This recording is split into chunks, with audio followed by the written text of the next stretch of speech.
Kircher está, es economista, es director de CEPA. Hernán, buen día, gracias por estar con nosotros. Un placer.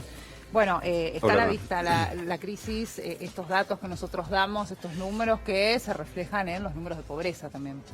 Sí, efectivamente, ustedes hablaban de lo que es la canasta básica alimentaria y la canasta básica total, que lo que están ilustrando es un dato que un poco conocemos porque lo ha publicado la UCA hace muy poquitito, que la pobreza en la Argentina supera lamentablemente el 40%, estos son los datos del INDEC. Esa canasta básica es para familia tipo, ¿no? O sea, Es claro, exacto, Sí. para Padres dos adultos y dos dos menores. Justamente, a ver, el último dato había sido aproximadamente de 35%, algo más de 35% al primer semestre. Todos estamos convencidos que lamentablemente en este segundo semestre la pobreza aumentó. Es más, en el segundo trimestre, en el primer semestre se podría dividir en dos.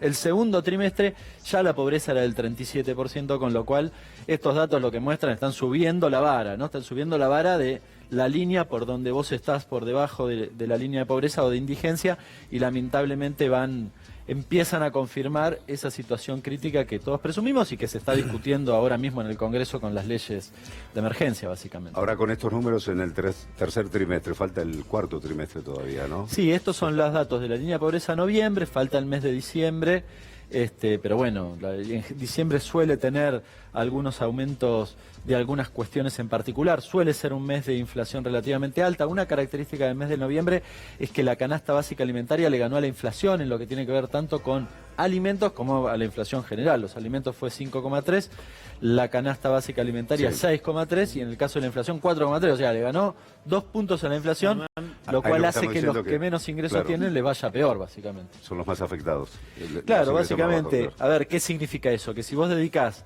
ingentes recursos a alimentos, y particularmente los alimentos de la canasta básica, que son los básicos, te está yendo peor, digamos. Estás perdiendo más poder adquisitivo que el promedio de la sociedad. Raúl, Hernán, ¿cuánta eficiencia tiene un programa como Precios Cuidados en esta situación? Yo creo que mucha. A ver, el programa Precios Cuidados en el último tiempo sufrió muchas mutaciones. Yo diría dos principales, o tres. Una es que no tenía publicidad. La segunda es que todo el tiempo cambiaban los productos, entonces vos no tenías una serie, a ver, si esta lapicera valía 10 pesos y después la saco del programa, bueno, fuera del programa podía aumentar y cuando entraba de nuevo, entraba con aumento. Y la tercera cuestión es que sacaron los principales precios de cada uno de los segmentos de producción. Entonces vos sacabas la gaseosa que se toma principalmente y ponías una que no la toma nadie.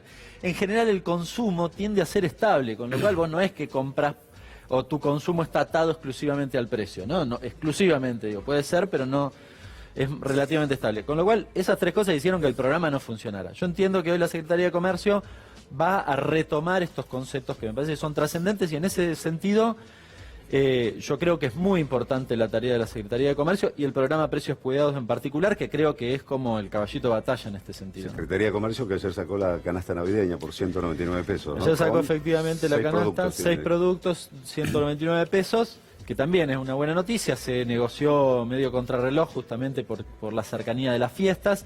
Había otras canastas que se habían publicado, no oficiales, digamos, que ofrecían los supermercados por precios superiores a ellos, así que, Sí. bueno, un poco eso anticipa, entiendo lo que pretende hacer la Secretaría, y diría el gobierno en general, porque recién leía al titular de uno de los supermercados principales en la Argentina que decía que Alberto Fernández les había pedido prudencia justamente con los precios, ¿no? Me parece que el debate, a ver, nosotros podemos discutir aumentos nominales de jubilaciones, supongamos, pero la contrapartida de eso es discutir precios, porque si no el aumento nominal, lo primero que hace el empresario es sube precios hemos y se visto a acaba. lo largo de todos los últimos años programas como Precios Cuidados. Bueno, el problema es que es muy difícil también controlar precios cuidados, precios esenciales, abarca pocos productos, son segundas marcas y demás. Se habló o se dijo por allí como rumor de que estarían tratando de gestionar un cepo también a el precio de los alimentos. Es decir, un cepo para los empresarios o para la industria alimenticia. Si se ¿Y cómo quiere. sería?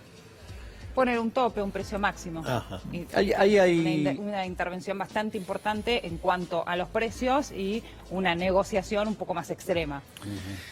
Ahí, a ver, por un lado está la cuestión del acuerdo de precios y salarios, que todavía no está con demasiadas precisiones. uno especula que en ese escenario hay un poco lo que vos decís. Bueno, a ver, aumentemos los precios máximo 2% por mes y entonces tengamos como una referencia en relación al conjunto de los precios o a una parte importante de los precios.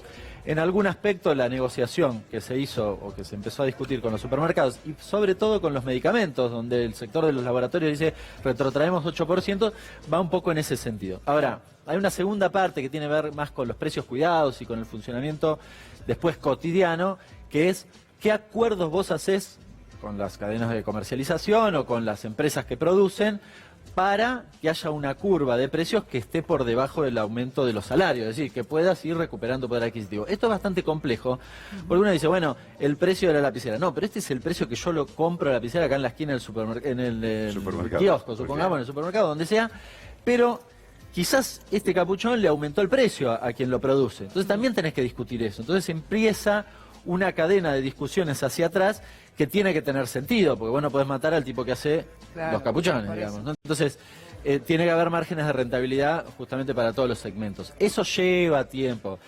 Hoy tenés una secretaría desmantelada. Sí. Lo que hizo Cambiemos en los últimos 4 años fue básicamente echar gente y que la secretaría mirara para otro lado.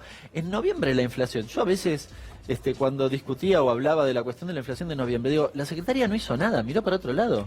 Algunos me decían, bueno, pero ya había perdido la selección, no importa, la Secretaría tenía que defendernos a los argentinos, no hizo nada, la inflación fue elevadísima y la inflación de noviembre fue por ese colchón de precios que hablábamos, que dijimos, que ustedes dijeron infinidad de oportunidades acá, o sea, lo sabíamos todos, que estaban aumentando los precios, por eso digo que miró para otro lado, ¿no? Digamos, había una intencionalidad de aumentar los precios por si acaso, porque ni siquiera el dólar se movió en el mes de noviembre, y efectivamente lo confirmaron los datos de la inflación. Digo, tiene que existir como el compromiso de todo, porque echa la ley, echa la trampa también, ¿no? Siempre se va a buscar, digo, si no está el compromiso de los empresarios, de decir, bueno, no aumentamos más allá de lo que acordamos en su momento, y todo se cruza la línea y en definitiva no funciona como tendría que funcionar, sino está el convencimiento de decir, bueno, hagamos esto. Porque sabido es, echa la ley, echa la trampa. De alguna forma siempre van a encontrar el vericueto de, como decir, ponían un producto en precios cuidados, lo sacaban, después lo volvían a poner y venía a un precio mayor. O había faltantes, nunca estaban disponibles los productos. Digo, me hiciste acordar también del pacto de caballeros. Apelar,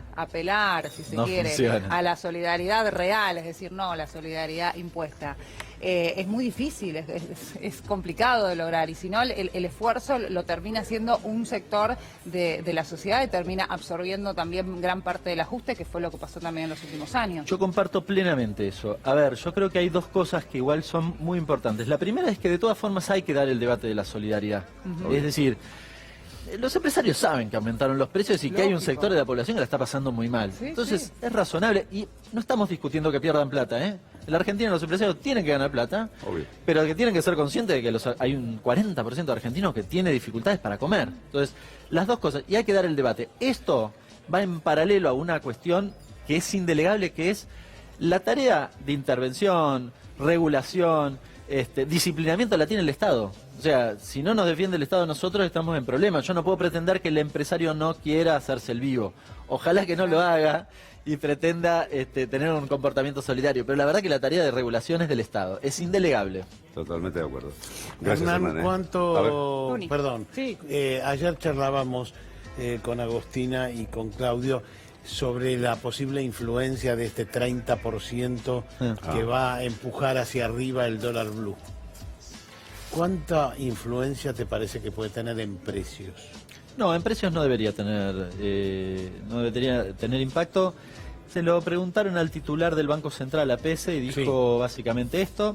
No debería tener impacto porque en realidad la actividad comercial, al menos en el margen del 30% que vos tenés entre el dólar, digamos, turista, si querés, respecto del dólar oficial. En eso no debería haber problema porque la producción está al dólar oficial y, digamos, dentro, y vos hoy no tenés problemas para importar, con lo cual no debería generar Pero si tensión. vos querés calcular tus ganancias en dólares...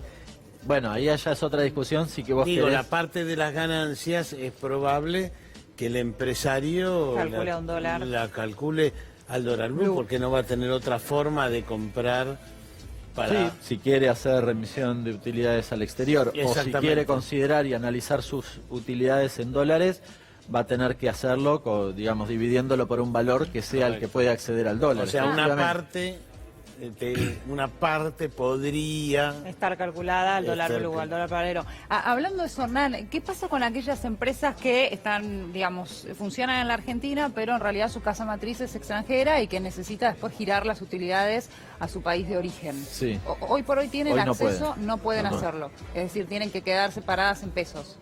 Sí, en ese sentido la restricción cambiaria es más fuerte que siempre. ¿Y eso no desalienta la inversión?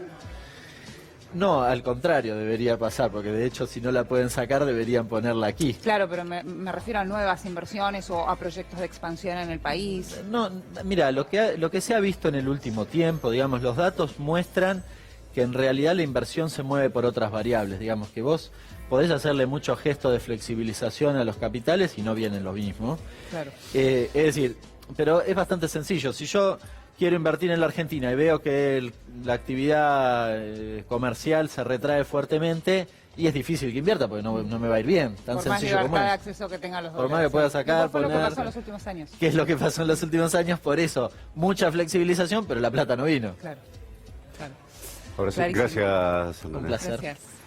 Bien, seguimos con Raúl, tiene que ver con el proceso.